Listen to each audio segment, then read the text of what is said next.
Bismillah, Assalamualaikum. Penghuni pabrik tahu keluarga season 2, bagian ketiga dari QRT Bank di Fakta Sejarah. Tidak akan pernah berhenti, tidak akan pernah pergi. Dia selalu ada untuk membalas apa yang sudah terjadi. Sebuah kisah misteri turun-temurun. Ini dia selengkapnya.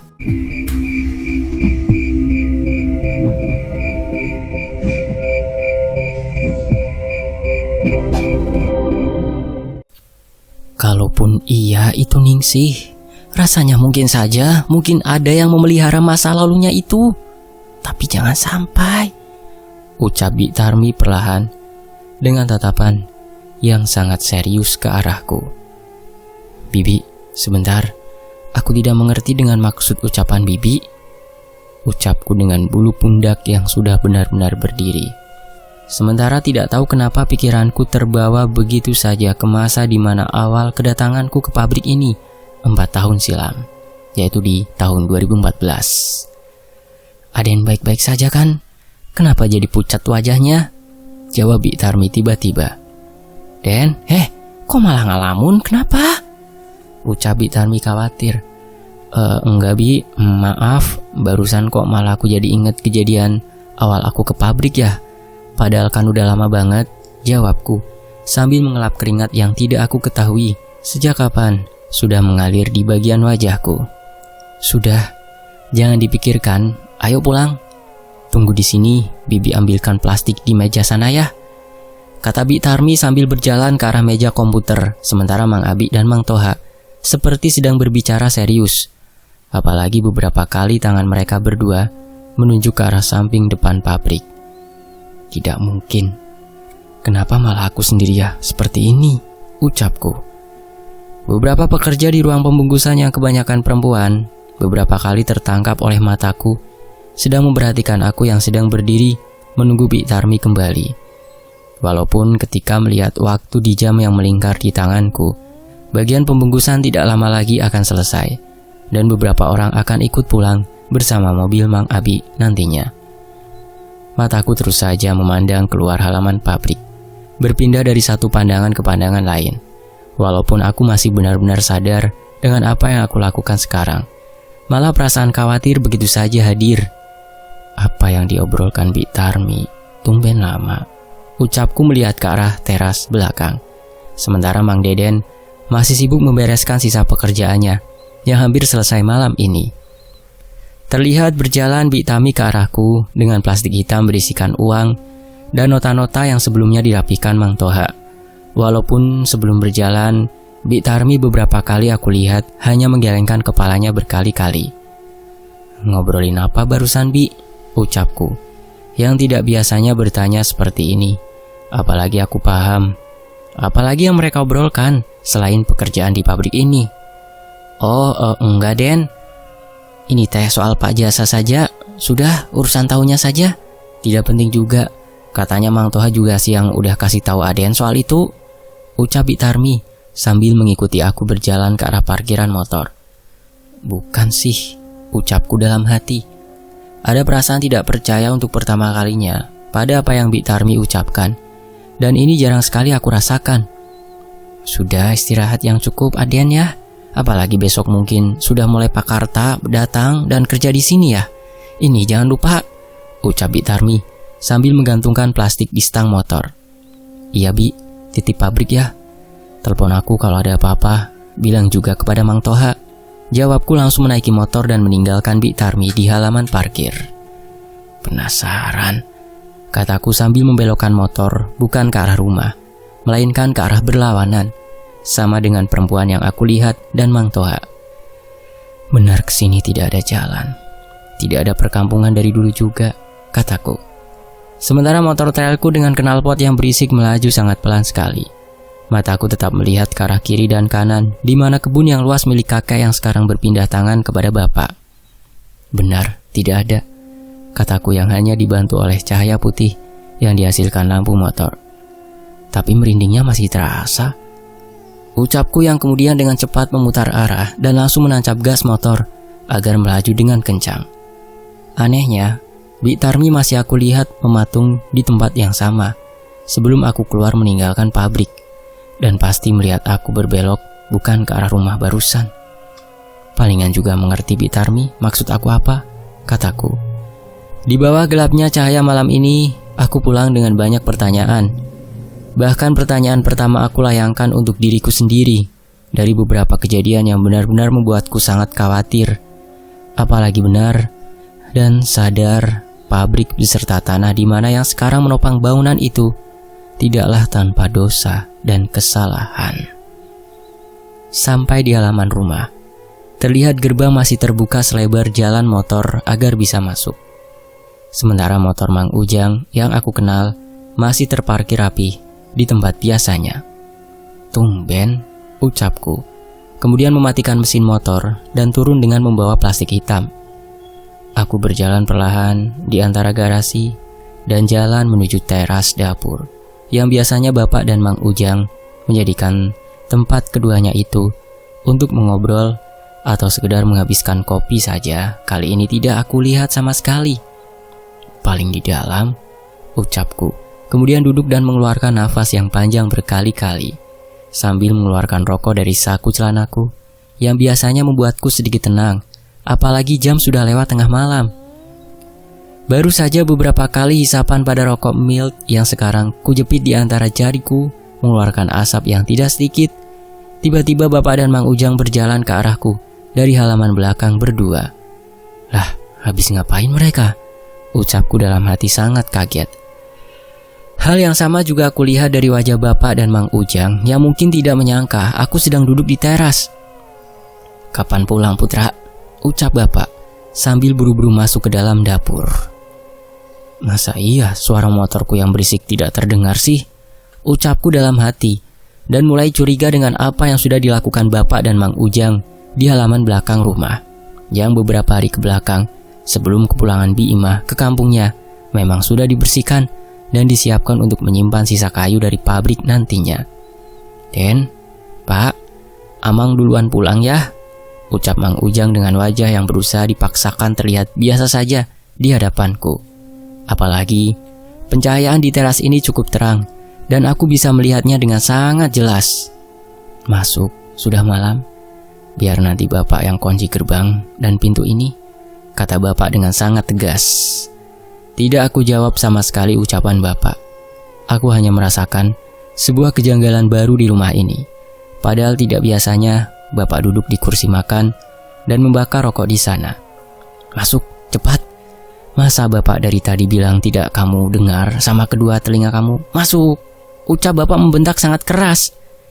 Aku cukup kaget dengan perubahan sikap Bapak malam ini.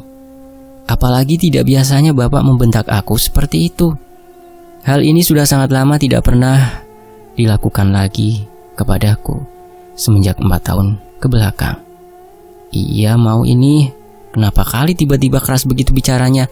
Biasanya juga santai saja, ucapku. Aku langsung berdiri, sementara pandangan Bapak tidak tertuju ke arahku, melainkan lurus dengan tatapan yang sangat kosong.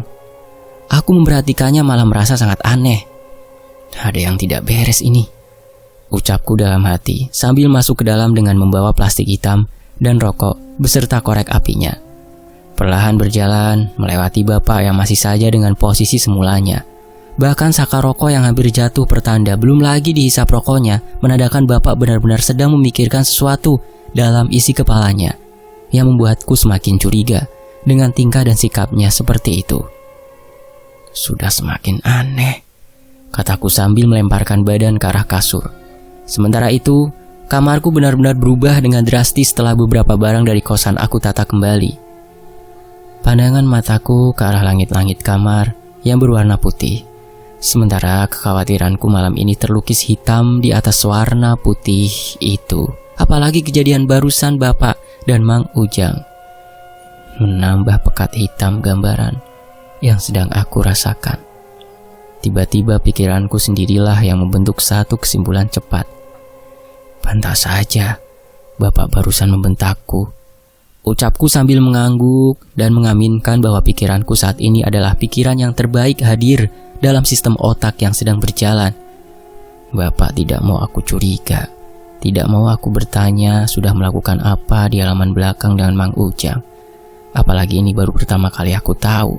Pantas dan sangat wajar, ucapku perlahan. Setelah memaksakan badan untuk bangun dari tempat tidur, sementara mata melihat jam, malam semakin larut. Aku masih saja menimbang keputusanku malam ini untuk melakukan sesuatu hal untuk memuaskan rasa penasaranku. Mungkin Bapak belum masuk kamar, ucapku sambil membuka plastik hitam dan melanjutkan merapikan uang dari pabrik dan menyimpan nota-nota yang nantinya bisa dimasukkan ke dalam aplikasi setelah Rizka datang.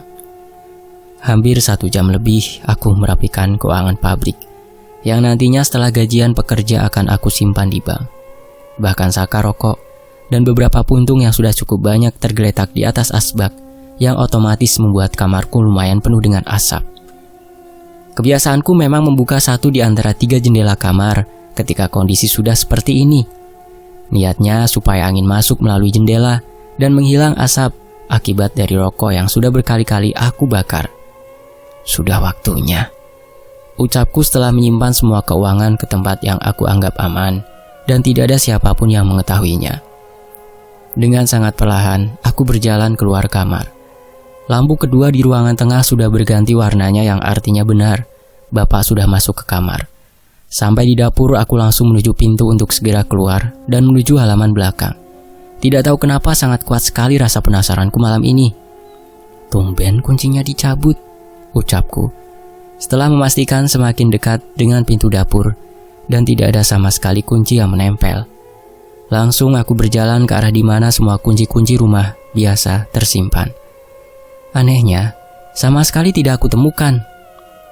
Benar, Bapak tidak memperbolehkan aku keluar dari rumah, ucapku perlahan menambah rasa kecurigaan pada halaman belakang.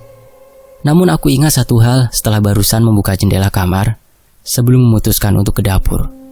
Masih ada jalan, ucapku yang langsung berjalan dengan cepat kembali ke kamar. Langsung aku mengunci kamar, padahal hal ini tidak biasa aku lakukan sama sekali selama berada di rumah. Hanya mengantisipasi nantinya Bapak datang saja ke kamarku.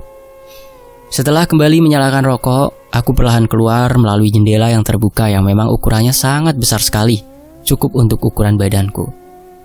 Sudah tanggung daripada penasaran, kataku sambil menutup dengan perlahan jendela. Sementara lampu kamar aku biarkan menyala dan memang sudah menjadi kebiasaanku.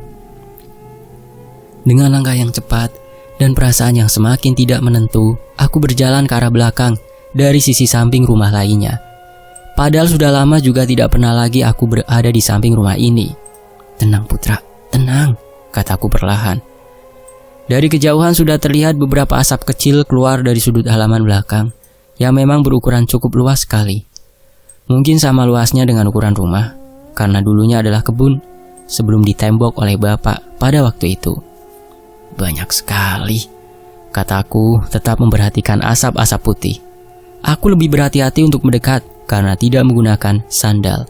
Walaupun halaman belakang sudah jauh lebih bersih sekali.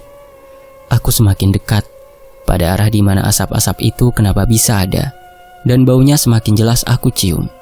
Astagfirullah, ucapku benar-benar kaget dengan apa yang aku lihat. Bahkan aku langsung berjongkok untuk lebih memastikannya. Sama dengan awal kejadian 4 tahun ke belakang di pabrik. Apalagi sih Pak?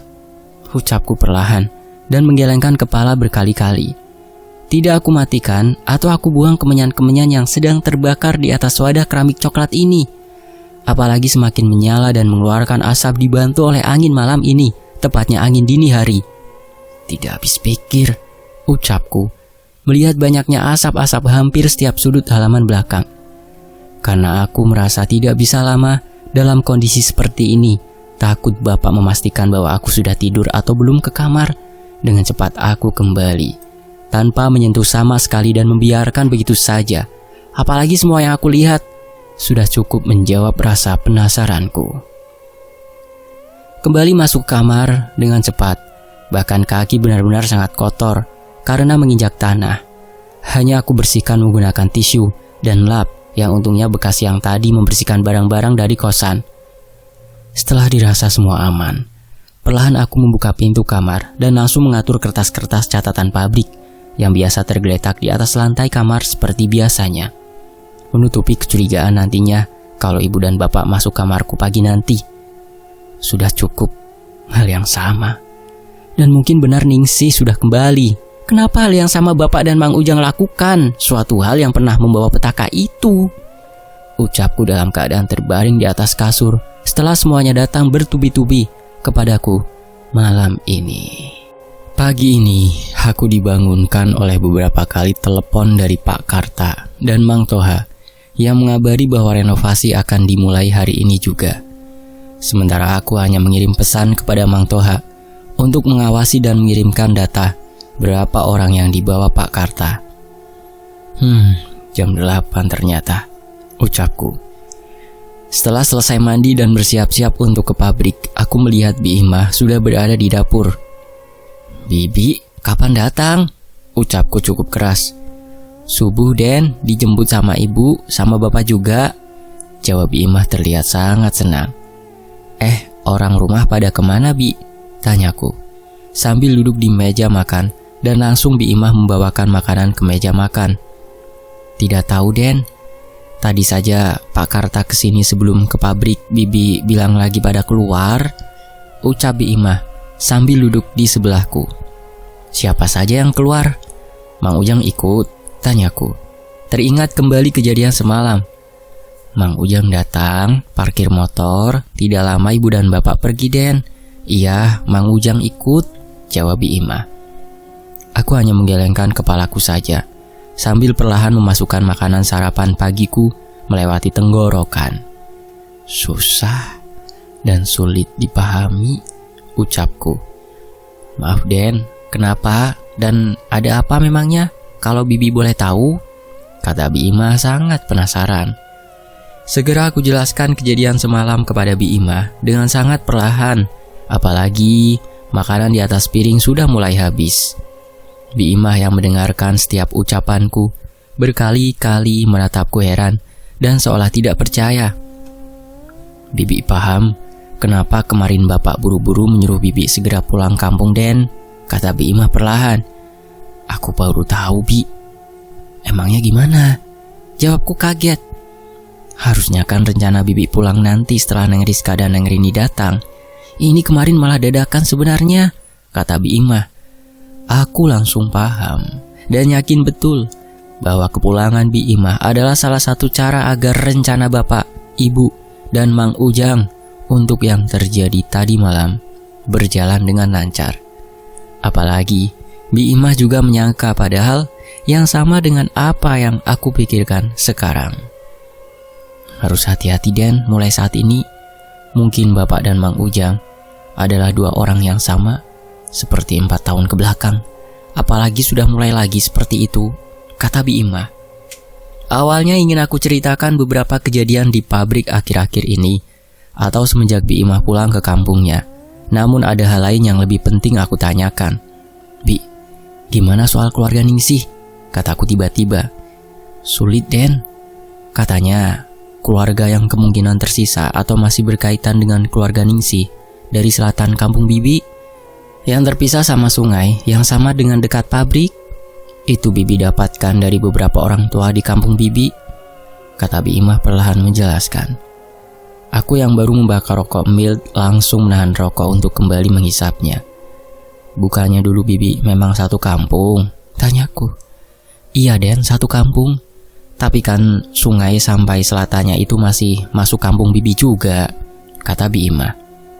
Aku hanya mendengarkan ucapan Bi Imah saja dan membenarkan, apalagi ibu juga pernah bercerita soal kampung Bi Imah, dan itu benar-benar sama dengan yang Bi Imah ucapkan pagi ini. "Sudah, Den, nanti juga kalau sudah jalannya pasti bisa tahu. Yang terpenting menurut Bibi soal renovasi dulu saja. Kasihan pasti sudah keluar banyak uang," kata Bi Imah. "Benar sih, Bi. Mulai hari ini dengan tingkah bapak yang seperti itu lagi dan Mang Ujang, ingat ada apa-apa ceritakan kepadaku ya, Bi. Karena hari ini semakin siang, apalagi aku harus datang ke pabrik karena sudah ditunggu oleh Mang Toha dan Pak Karta. Aku langsung pamit pada Bi Imah yang mengikuti langkahku sampai garasi. Pantes, pas di mobil tadi subuh bapak bilang, "Bibi baru inget Den," kata Bi Imah perlahan. "Bilang apa gitu Bi?" Jawabku sambil menghidupkan mesin motor. "Tumben semalam kamar Aden dikunci." Terus ibu yang jawab, "Mungkin lagi ngitung uang saja, emang biasanya seperti itu," kata Bi Imah. Aku benar-benar kaget, dan sesuai dengan perasaanku bahwa bapak malam itu pasti datang ke kamar. "Untung Bi, aku kunci. Kalau tidak, wah tidak terbayang," jawabku. "Makanya Bibi juga awalnya aneh setelah tahu apa yang Aden lakukan ada benarnya juga," kata Bi Imah. Setelah Bi Imah membukakan gerbang rumah, langsung saja aku menarik gas motorku untuk segera menuju pabrik. Apalagi hari ini adalah di mana sebuah hari yang aku tunggu untuk sebuah perubahan pada pabrik ke depannya. Dari kejauhan sudah terlihat sekali pegawai Pak Karta yang mulai sibuk dengan pekerjaannya. Sementara terlihat juga Mang Toha berdiri di dekat Pak Karto. Mobil Pak Karta dan beberapa motor para pekerja Pak Karta bahkan terparkir di luar halaman pabrik. "Alhamdulillah, akhirnya setelah sekian lama menunggu," ucapku, yang langsung memasukkan motor ke tempat biasa. Walaupun hal itu membuat para pekerja bangunan memandang heran, mungkin belum mengetahui aku saja. Mang Toha yang mengetahui kedatanganku langsung berjalan dengan cepat ke arah biasa motorku terparkir. "Den, sepertinya Amang harus beli kopi dan cemilannya. Kasihan pekerja Pak Karta," kata Mang Toha. "Sudah ada kan uangnya? Yang kemarin aku siapkan sama Amang," tanyaku. "Ada, ini Den," jawab Mang Toha.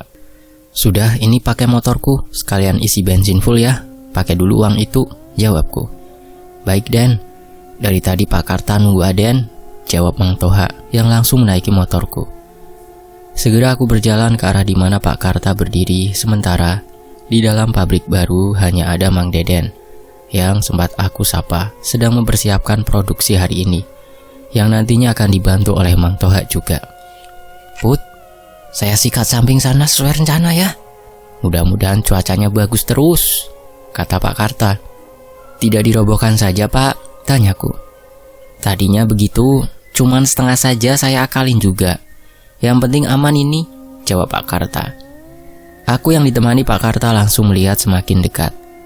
Dan benar saja, samping pabrik bangunannya setengahnya sudah mulai dirobohkan dari atas dan akan diganti oleh bata yang baru. "Sebentar lagi juga saya pasang terpal di dalam biar gak masuk debu ke dalam dan gak ganggu produksi kamu," kata Pak Karta. "Sesuai rencana," ucapku dalam hati. Sepanjang hari setelah Mang Toha kembali, aku hanya berbicara panjang soal renovasi dengan Pak Karta. Apalagi pekerja Pak Karta terbilang sangat banyak, hampir 8 orang, dan semuanya sudah benar-benar sangat profesional sekali aku melihatnya. Jajang, Bagus, dan Agus bahkan ketika datang sempat menyapaku dan langsung bekerja masuk ke dalam pabrik hari ini bersama Mang Toha dan Mang Deden. "Put, silahkan saja kalau mau lanjut ke dalam. Nanti siang juga saya berangkat dulu. Yang penting anak-anak di sini pada sudah paham," kata Pak Karta. "Baik Pak, nanti juga Bapak akan kesini besok atau lusa kali," kataku. "Nah iya, sampai lupa pagi saya itu ke rumah dulu buat izin, malah ada si Bibi saja," jawab Pak Karta. Setelah dirasa cukup paham dengan sistem yang dijelaskan Pak Karta, aku langsung ke dalam pabrik untuk mengecek persediaan bahan yang mungkin beberapa hari lagi akan segera aku minta Haji Roy untuk kembali mengirim.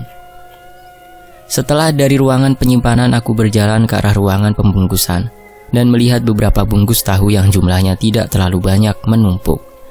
"Mang, sini!" teriakku keras ke arah Mang Toha. "Nah iya Den, untuk pertama kalinya pagi tadi Mang Abi pulang ke pabrik membawa sisa yang tidak terjual di pasar kota. Apa kita kurangi dulu ke pasar kota?" jawab Mang Toha. "Jangan, sudah tidak apa-apa. Ini pasti bersaing sama Pak Jasa ya, sesuai malam kemarin Amang bicara dengan Bi Tarmiyah sebelum aku pulang," ucapku. Mang Toha malah menunjukkan wajah heran dengan ucapanku barusan. "Amang tidak mengerti Den," jawab Mang Toha.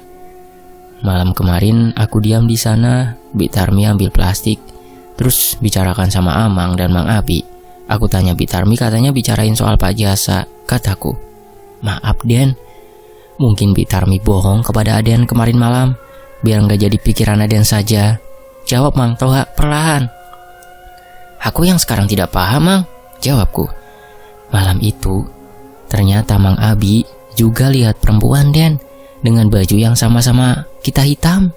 Perempuan hitam yang disebut Mang Abi pertama dilihat sebelum sampai di pabrik, pas kita duduk di sana kemarin malam, kata Mang Toha. Lalu, Mang, tanyaku mulai penasaran sekali. Lalu, Mang Abi ngerasa aneh. Setelah dilewati sama mobilnya, dilihat dari spion tidak ada, dan semakin yakin bahwa itu bukan manusia setelah mengetahui pengakuan Bi Tarmi dan Amang. Malam itu bicarakan itu, Den, jawab Mang Toha. Pantas saja kalau begitu. Tolong, Mang, selama renovasi, jaga produksiannya. Tidak apa-apa sekarang sisa begini, siapa tahu nanti malam laris lagi. Kalau bisa jangan dulu dikurangi jumlah produksi ya, tetap samakan. Pengen tahu juga gimana ke depannya, kataku. Siap, Den. Amang gimana baiknya menurut Aden? Pasti dikerjakan, jawab Mang Toha. Setelah Mang Toha kembali kerja sementara di halaman belakang, para pekerja penebang pohon baru datang siang ini untuk merapihkan dan menyiapkan kayu-kayu yang diperlukan renovasi pabrik. Dan hal ini membuat suasana pabrik jauh lebih benar-benar berubah. Dari belakang pabrik terdengar suara mesin pemotong kayu, dan dari samping depan pabrik suara pekerja bangunan. Dan hal ini membuatku senang keluar biaya yang banyak dengan pekerjaannya sudah mulai berjalan. Sementara aku duduk di teras belakang, beberapa kali yang sedang merapikan kayu menyapa aku dari kejauhan, dan aku hanya melemparkan senyum saja. Setelah mencari kontak Rini, barulah aku langsung telepon. Apalagi ini sudah di jam istirahatnya. Rin, ucapku. Kak, baru nanti sore aku mau kasih kabar. 3 hari lagi aku sudah urus cuti, jawab Rini. Jadi pulang sama Rizka, ucapku. Jadi kak, makanya ini urus dulu, biar di rumah 1 mingguan. Rizka palingan 2-3 malam, atau sampai kerjanya selesai aja, jawab Rini. Hari ini pabrik sudah mulai renovasi, Rin, ucapku. Sebentar tunggu, aku cari tempat sepi, ada hal penting kak, jawab Rini. Tidak tahu kenapa mendengar ucapan Rini, aku yang sedang duduk melihat ke arah pekerja yang sedang menyiapkan kayu-kayu yang akan dirapihkan kembali membuat rasa ketakutan hadir perlahan begitu saja. Padahal ini benar-benar matahari sedang tinggi sekali. Halo kak, ucap Rini. Iya, penting apa Rin, jawabku. Aku mimpi buruk 2 hari kebelakang kak, mimpinya di pabrik, ucap Rini perlahan. Mimpi apa sih, segala aneh-aneh, jawabku. Aku ngelihat orang gantung diri kak, serem. Lehernya merah kehijauan. Aku anehnya ngelihat sama Bi Imah, kirain kenapa ada orang di pohon. Taunya seperti itu kak. Ini aku cerita bulu pundakku saja berdiri kak, kata Rini. Aku yang mendengar ucapan Rini langsung melihat ke arah lengan dan mengusap pundakku berkali-kali. Perempuan itu hitam sekali kak. Rambutnya benar-benar panjang. Sama ini kak, apa bener kak di samping pabrik masih ada pohon 1? Kata Rini yang semakin tidak jelas aku dengar karena suara mesin pemotong kayu mulai menyala dan mengeluarkan suara yang sangat berisik sekali. Nanti kakak telepon lagi, di sini berisik. Suara mesin potong kayu Rin, kataku. Iya baik, ini juga sebentar lagi udah mau masuk jam mengajar juga, jawab Rini. Aku langsung menarik nafas sangat dalam sekali dan mengeluarkannya secara perlahan. Bagaimana bisa mimpi Rini sama seperti kejadian di sini? Pohon itu lagi, kataku sambil berdiri untuk menemui Mang Toha. Ini Den, sudah dihitung totalnya di dalam kertas sama kembalian barusan belanja. Nanti biar enak Aden di rumah hitung kembali, kata Mang Toha. Kasih tahu siapa saja yang ikut bantu-bantu renovasi, nanti aku tambah gaji bulan ini ya Mang. Sama satu lagi, tolong tangani kalau ada kejadian aneh yang dialami para pekerja Pakarta, kataku. Mang Toha hanya mengangguk saja. Sementara aku benar-benar dibuat lemas oleh masalah-masalah yang malah silih berdatangan dengan perlahan. Padahal ini baru hari pertama. Masih ada puluhan hari ke depan sebelum renovasi selesai. Semuanya yang aku lebih matang aku persiapkan, termasuk pikiran aku sendiri. Perlahan aku berjalan keluar. Sementara Setengah hari ini sudah berlalu begitu saja. Di luar terlihat semua orang sibuk, tidak ada yang berdiam, apalagi area kerja bagian samping pabrik. Sementara pasir yang mendekat ke arah tembok ternyata diambil duluan, dan mulai terlihat hanya dedaunan saja dari pohon satu-satunya yang berada di samping pabrik. Mang, sini!" teriakku pada seseorang yang sedang merapihkan kayu. "Maaf Den, gimana?" jawab lelaki yang umurnya aku taksir sama dengan Mang Toha. "Kalau udah semua beres kayu-kayu di belakang, aku minta tebang pohon yang sana ya, gimana pun caranya," kataku. Lelaki itu hanya menggelengkan kepalanya dan seolah sangat kaget dengan ucapanku barusan. Anu Den, urusan itu Mamang tidak bisa pastikan. Abah saja yang sudah puluhan tahun menebang kayu sana sini kapok tebang pohon yang sana itu," jawab Mamang perlahan sambil menunjuk ke arah pohon yang terlihat hanya dedaunannya saja. "Ya sudah, sampaikan dulu saja. Besok Abah suruh kesini," jawabku, yang langsung berjalan ke arah parkiran motor. Aku pikir waktu itu hanya bercanda dan mengada-ada saja. Ternyata sesulit itu. Penasaran juga, kataku dalam hati.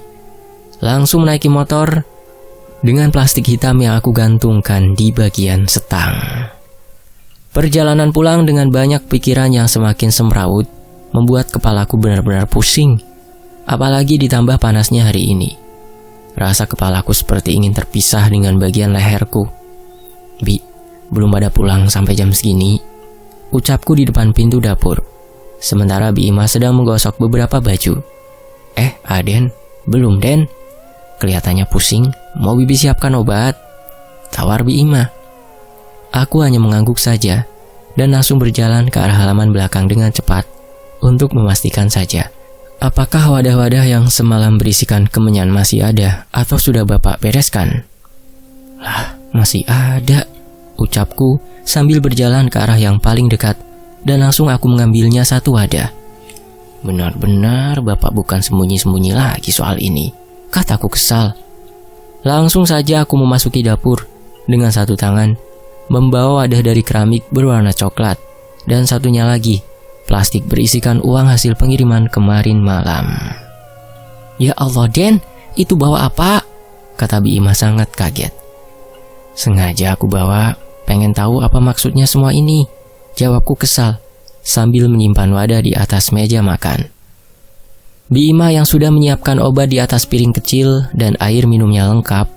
Segera aku minum dengan perlahan dan berbarengan juga suara klakson mobil aku dengar. "Nah, itu Bapak sama Ibu Den. Bibi buka dulu ya," kata Bi Ima. "Sudah kesal juga dari semalam aku dibentak Bapak," kataku yang langsung membakar kembali rokok. Padahal kepalaku masih terasa sangat pusing sekali. Tidak berselang lama, Ibu dan Bapak masuk dari arah pintu dapur. Dan aku langsung melihat betapa kagetnya. Ibu dan Bapak sudah menggeletakkan wadah berisikan kemenyan di atas meja makan. "Kenapa kamu ambil dan simpan di situ?" kata Bapak sambil duduk diikuti juga dengan Ibu. "Lah, harusnya Putra yang tanya. Kenapa semalam Bapak segala bakar beginian lagi?" "Segala bentak aku juga semalam," jawabku dengan sedikit nada tinggi dari ucapan Bapak. Sementara Mang Ujang dan Bi Imah tidak berani langsung masuk dan duduk di teras belakang. "Kan, sudah. Pelan-pelan kalau bicara sama Bapak itu, Put. Tidak sopan itu namanya. Lagian, sudah dewasa kamu ini," kata Ibu perlahan. "Bapak semalam tidak memperlakukan aku secara dewasa, Bu. Wajar aku bicara seperti ini. Juga seharusnya kalian paham," jawabku. Bapak hanya diam dan kembali tatapan yang sama seperti malam kemarin aku lihat. "Susah. Anak kamu ini tidak akan paham, Bu," jawab Bapak kemudian berdiri dan berjalan dengan perlahan ke arah ujung rumah yang biasa digunakan Bapak untuk duduk berlama-lama di sana. "Ujang, sini," kata Bapak. Segera Mang Ujang masuk ke dalam dapur dan tidak berani menatapku lebih pada menundukkan wajahnya. "Put, itu dilakukan Bapak, nantinya biar rumah aman. Apalagi nanti kan Kayu-kayu sisa akan pindah ke halaman belakang juga tidak sedikit. Tolonglah mengerti akan hal seperti itu, Put, kata ibu perlahan menjelaskan. Aku tidak peduli apapun itu. Dulu juga semua berawal dari ritual yang aku buang misteri pabrik perlahan aku ketahui. Ini untuk apa lagi, Bu? Aku sedang renovasi pabrik. Tolong jangan malah memperkeruh semua ini, jawabku. Ibu tidak langsung menjawab. Bahkan sudah berkali-kali isapan pada rokok miltku habiskan dan mematikannya di atas wadah kemenyan. Lagian, perjanjian ibu tidak ikut campur pabrik. Urusan rumah biarkan saja terserah bapak kamu, Put. Ibu juga sudah capek harus berada dan berpihak kepada siapa? Kata ibu dengan kesal. Kemudian berdiri dan berjalan ke arah kamar. Sudah, Den, sudah. Ayo ke kamar, Bibi antar sambil bawa air minum biar bisa istirahat, Aden. Sahut Bi Imah sambil mengusap pundakku berkali-kali. Kadang hanya Bibi dari dulu yang paham dengan aku ini, Bi. Aku hanya ingin semua ini baik-baik saja, kataku. Iya ya, sudah Bibi paham, Den. Apalagi ada yang sedang sakit kepala. Hayu, mendingan istirahat. Apalagi nanti malam harus ke pabrik lagi kan, jawab Bi Imah. Hampir sama kejadiannya. Iya, semua mengarah ke hal yang sama. Entah akan ada apa lagi ini ke depannya, ucapku dalam hati, sambil terbaring di atas kasur, dengan badan yang semakin lemas dan kepala seperti ingin pecah. Dan Bi Imah hanya menyimpan air minum lalu keluar dengan menutup pintu dengan perlahan. Di sisi lain, emang kalau bos tidur sampai jam segini boleh ya? Malu mana kamar udah kayak pesawat tempur begini. Perlahan aku paksa membuka mata. Apalagi suara yang aku dengar sangat kenal sekali. Namun anehnya, badanku terasa sangat lemah sekali. Rini, lah kok sudah ada di rumah sih? Kataku perlahan. Namun aku melihat Rini masih setengah jelas saja. Udah jangan dipaksain, kakak demam. Tuh lihat ada Rizka juga sudah sampai. Tenang saja, kata Rini perlahan dekat sekali dengan telingaku saat ini. Jam berapa ini? Tanyaku pelan. Jam 10 malam, Kak. Aku sampai barusan sore dari kosan. Dengar kabar kakak sakit dan cerita dari Bi Imah, ya sudah. Akhirnya aku paksa Rizka dan memang harusnya 3 hari lagi aku kesini. Tenang saja, sudah aku atur semuanya, ya nggak Riz? Kata Rini. Iya Kak Putra, tenang saja. Aku sekalian juga pengen istirahat di rumah ini. Sambil libur saja, jangan buru-buru, jawab Rizka perlahan. Aku hanya mengangguk saja, sementara aku paksakan bangun, badanku sama sekali tidak bisa diajak kerjasama. Padahal tidak tahu kenapa, semuanya tidak aku sadari. Kok bisa tiba-tiba seperti ini? Nah, itu datang juga. Ayo Bi, ajak masuk aja Pak Mantrinya Bi, kata Rini. Tidak lama aku melihat dengan samar-samar ibu Bi Imah, Rini dan Rizka yang berada di dekat kasur kamarku. Dan tidak terasa beberapa kali Pak Mantri memeriksa seluruh badanku. Aden ini kecapean saja. Sama pikiran ini. Usahakan istirahat yang cukup dulu. Alhamdulillah tidak ada masalah di kesehatannya, kata Pak Mantri. Ini Pak, ucapku sambil perlahan tanganku arahkan ke bagian belakang kepala yang masih terasa berdenyut. Sudah tidak apa-apa Den, nanti minum obat juga hilang, jawab Pak Mantri. Tidak lama setelah beberapa obat aku lihat disimpan di atas meja kamarku. Bi Imah dan ibu mengantar Pak Mantri keluar. Sementara Rini langsung membuka satu persatu obat. Malu ada Rizka, masa mau proyekan malah sakit, kata Rini berbisik di dekat telingaku. Terlihat Rizka hanya tersenyum saja dengan sangat manis sekali. Herannya, aku melihat Rizka malam ini tidak seperti biasanya. Dan baru hadir begitu saja dalam pikiranku. Kalau Rizka ternyata benar-benar cantik. Kak, malu masa lihatnya begitu malah senyum-senyum lagi? Sorry Riz, kalau lagi sakit kadang aneh Kak Putra ini, kata Rini. Tidak apa-apa Rini, tenang saja. Lagian wajar, namanya juga lagi demam. Kadang halusinasinya suka tinggi. Tadi aja di telepon Bi Imah bilang Kak Putra manggil-manggil nama kamu kan, jawab Rizka. Tidak lama Bi Imah datang dengan membawa makan, agar obat bisa masuk ke dalam perutku. Sudah hampir sendok kesekian kalinya makanan yang disuapi Bi Imah aku lahap habis. Bi, pabrik gimana? Kataku. Sudah Bibi kabarin Mang Toha, jawab Bi Imah. Handphone Bi mana? Kataku. Segera Rini memberikan handphone kepadaku dan terlihat beberapa panggilan masuk dari Mang Toha dan Bi Tarmi, juga beberapa pesan laporan dari Pak Karta. Maksudnya? Ucapku dan hampir tersedak makanan di tenggorokan karena membaca pesan dari Mang Toha. Den, gawat. Pegawai Pak Karta sore tadi pas bubaran kerja ngelihat perempuan hitam lagi di dekat samping pabrik. Sekarang sama dengan apa yang dilihat Bi Tarmi di dekat pohon satu-satunya. Isi pesan dari Mang Toha. Kenapa kak? Tanya Rini kaget. Tidak apa-apa Rin. Mana minum? Sudah Bi, minum saja obat, mau istirahat aku. Ucapku perlahan. Setelah beberapa obat Rini berikan dan aku minum, Bi Imah keluar terlebih dahulu dari kamarku. Kak, pabrik baik-baik saja kan? Ucap Rini serius. Aku hanya mengangguk saja sambil membenarkan posisi bantalku agar semakin nyaman untuk kembali terlelap malam ini. Emang kenapa Rin? Kejadian lagi? Saud Rizka perlahan, padahal dari tadi tidak berbicara. Makanya aku tanya. Dari cerita Bi masih iya Riz. Sudah ayo istirahat saja. Kalau mobil kamu sudah aman masuk garasi, kasihan perjalanan jauh barusan, kata Rini. Cerita di kamar ya? Penasaran aku Rin, jawab Rizka sambil berdiri dan mengikuti langkah Rini. Sementara efek dari obat benar-benar terasa sekali olehku. Apalagi badanku mulai terasa sangat panas sekali. Padahal pertanyaanku masih sama dalam gelapnya mata terpejam ini.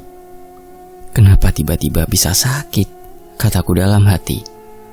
Walaupun sisi bahagianya Rini dan Rizka sudah datang lebih awal dari waktu yang sudah dijanjikan, yang tentunya akan memperingan kerjaku dan Mang Toha di pabrik dan beberapa pekerja lainnya juga dengan sistem yang akan segera Rizka perbaiki. Dalam kondisi yang semakin melemah juga panas yang semakin tinggi, aku benar-benar berusaha memaksa badanku beristirahat. Walaupun sudah terasa beberapa usapan tangan yang sedang memijat bagian kaki aku saat ini. Karena pijatannya semakin enak, dan perlahan aku ingin memastikan siapa yang sedang duduk di dekat kaki aku malam ini, walaupun kemungkinan hanya Bi Imas saja.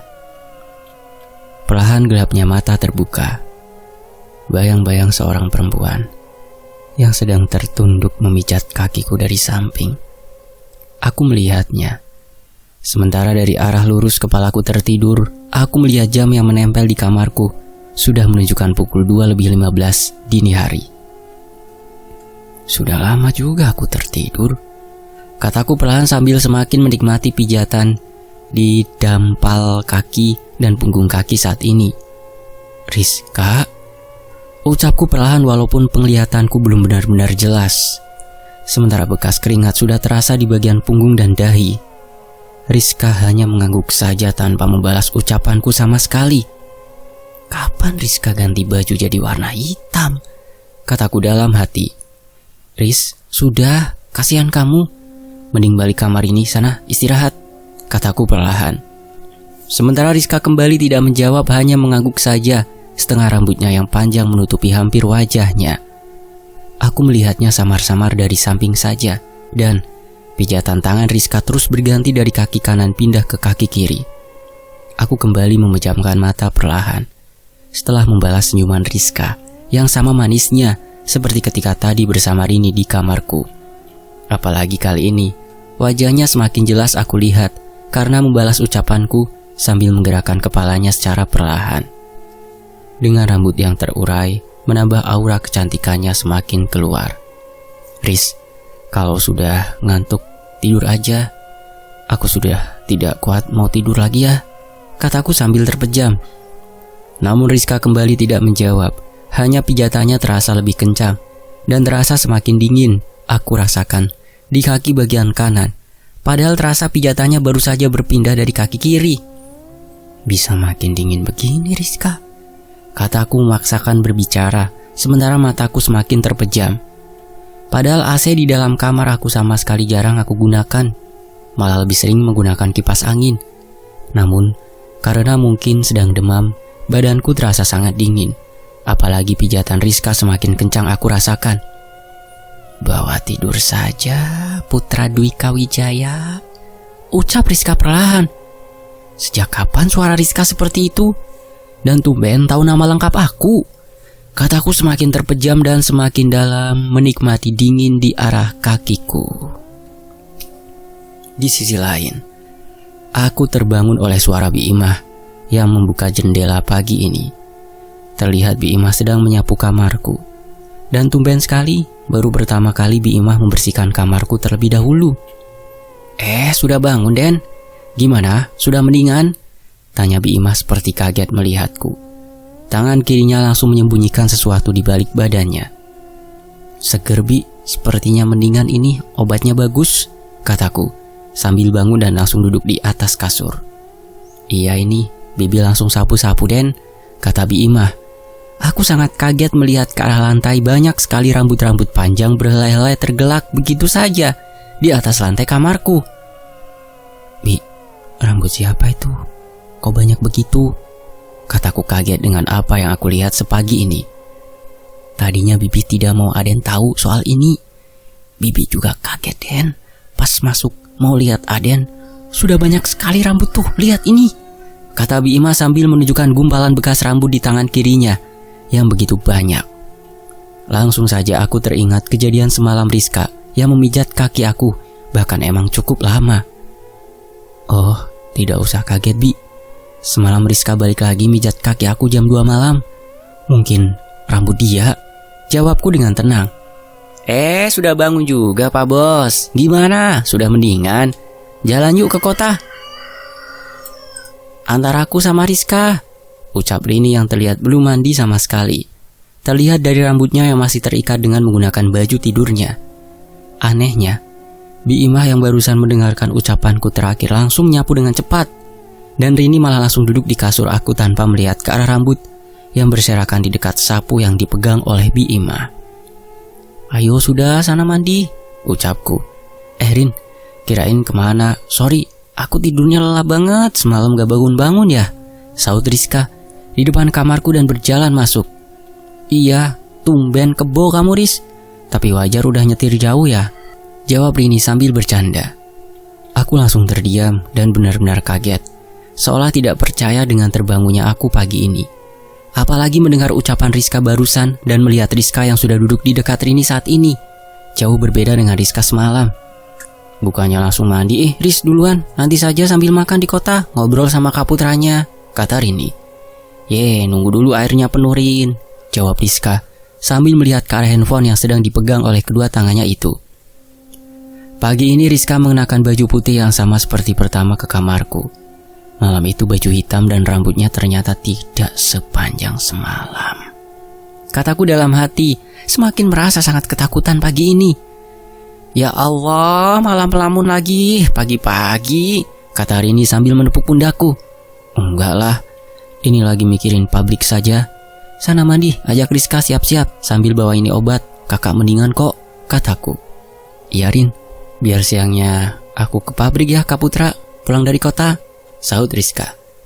Aku hanya mengangguk saja, bahkan melihat ke arah wajah Rizka membuat bulu pundakku berdiri begitu saja. Apalagi kejadian semalam masih benar-benar hangat aku rasakan pagi ini. Bukan Rizka semalam, iya, bukan, kataku perlahan meyakinkan perasaanku sendiri. Bersambung, nantikan bagian berikutnya hanya di Fakta Sejarah. Saya pamit, wassalamualaikum. Terima kasih semuanya.